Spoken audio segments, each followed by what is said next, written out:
Good afternoon from Dave and Bridget from the Two Rivers History page. Today is December 31st, so it is New Year's Eve. Happy New Year to everybody. We took the last week off because that was Christmas Eve and we had family obligations, and a couple weeks previous to that we covered the sawmills and the fishing industry. Well, slightly after that, took off the tannery industry in Two Rivers. So today we're actually in the car because it's like 6 degrees outside and her hair is wet and whatnot. But we are on the corner of what is 45th Street or County Trunk VV and Riverview Drive. This was where the tanneries started, and Bridget's going to tell you all about it. In the winter of 1851, Cyrus Whitcomb and 3 others came to Two Rivers to erect a 315 by 50 foot structure. They opened a tannery. It was known as the Wisconsin Leather Company.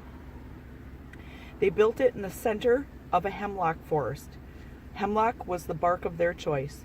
The timber to build the tannery was brought in by a boat up the river, as the road wasn't built until a year after the tannery opened. Now the bricks, there's a little controversy on the bricks. I found in 2 different books. One noted that the bricks came from Milwaukee and the other one noted that the bricks came from Manitowoc, both traveling here by boat. The tannery was steam powered and went through 7,000 tons of bark each year and processed over 60,000 hides a year. The hides were brought in from Chicago and Milwaukee by boat.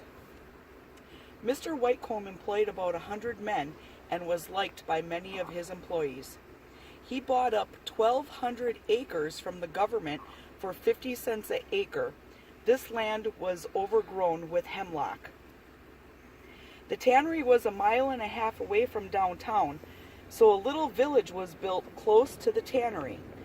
Mr. Whitcomb built 7 large houses and a boarding house to sleep 40.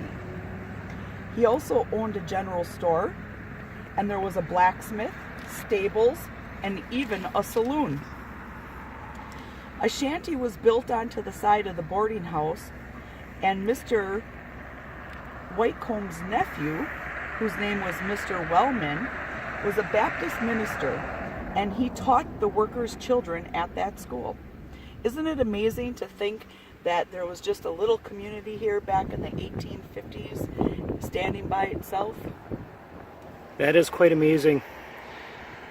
And just the other day, a good friend of mine, Bill Glant, popped in because I was pumping him for information for this video, and he told me that right over there, where you see the land really comes out and hard down to the river where everything else is pretty level around here, apparently there was a Dutch elm disease problem in town, and from what Bill said, Jefferson Street and 22nd and some other streets had a lot of elm trees and whatnot. The city took them all down and chopped them up. You know, this is back in probably the early 50s, and they actually threw them off the road over here, and then they buried them in with sand and dirt and whatnot. So underneath that hill is a bunch of buried timber. So that's about all we have for right now. We are going to be heading downtown to a second location for the tanneries that happened a little bit later in the 1850s, I believe. So we are going to pause here and we'll catch up with you in a bit.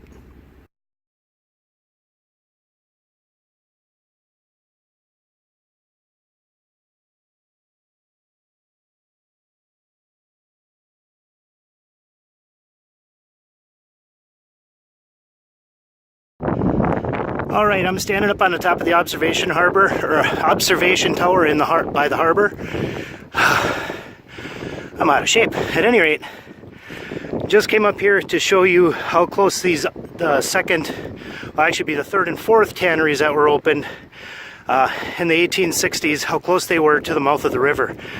The third one that went up was at the corner of Washington Street and right up here by where Subway is, right across the river from McDonald's.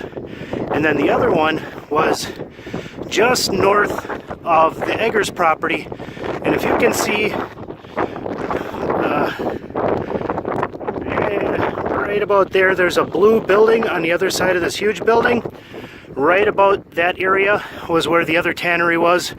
Can't remember the name of either of these two, but Bridget will reference it for you.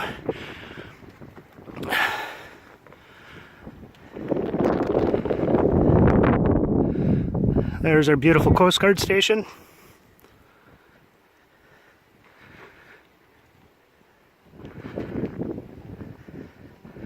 Seagull Marina.